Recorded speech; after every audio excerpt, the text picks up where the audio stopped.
Dearly beloved, we are gathered here today to talk about Filipino death, rituals, and beliefs by AJ Nagma, an experienced Filipino.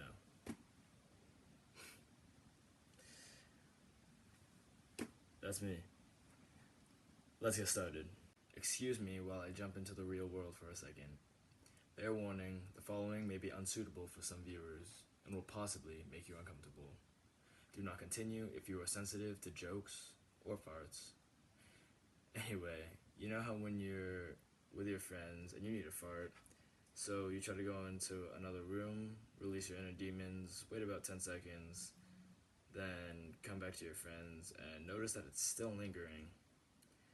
And then you start performing all these acts and rituals to make it smell better before you get back to your group, so that they don't notice, even though it's like the most obvious thing in the world that you just let go of everything unholy in life. Well, that is vaguely what it's like with the death in Philippines.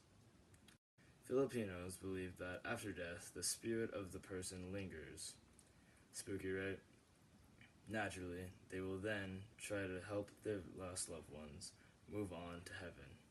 They try everything, including lighting wood at the front of the house so that the smoke can guide them heavenward, lighting candles 24/7 for about 40 days for essentially the same purpose.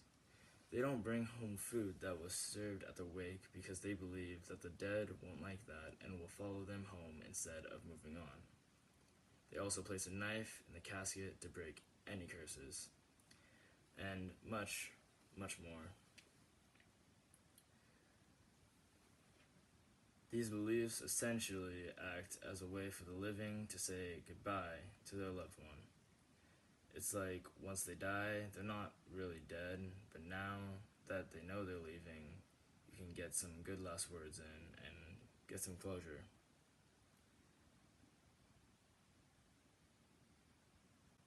Think like it's middle school and the summer after 8th grade.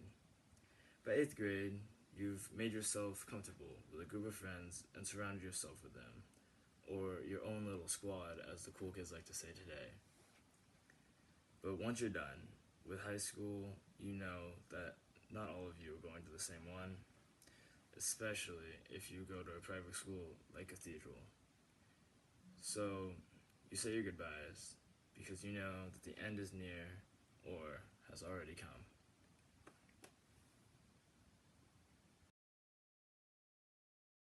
Personally, I've encountered death about 3 to 4 times in my life. Not personally, but with people close to me. And I mean, I'm fine. My panic attacks are only 2 hours long now. I'm fine, don't worry. Anyways, I've always been raised to believe that people's spirits linger after they die. I've always been raised to believe that they'll watch me and they'll stay with me past death. However, I've never performed any of these rituals, and I certainly have never lit fires for anyone in my house. My family is very traditional, and although these traditions may seem odd, they are my traditions, and I'm proud to be a part of them. I'm sure by now you've noticed the photo behind me. That is the most traditional Filipino woman I have ever met. My mom. She always told me that when I smelled a candle burning, it meant that the ghost of a loved one was nearby and watching over us.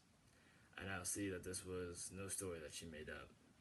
It was more of an Americanized version of the death rituals she learned while she was growing up.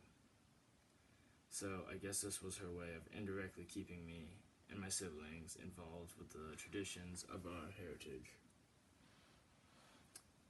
Now, I know what you must be thinking. Spirits aren't real, and a lot of people would even go as far to say that all these rituals that Filipinos perform are pointless and superstitious. But like I said, I'm a Filipino.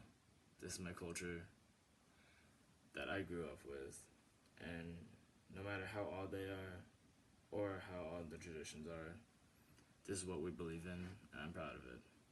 Thank you.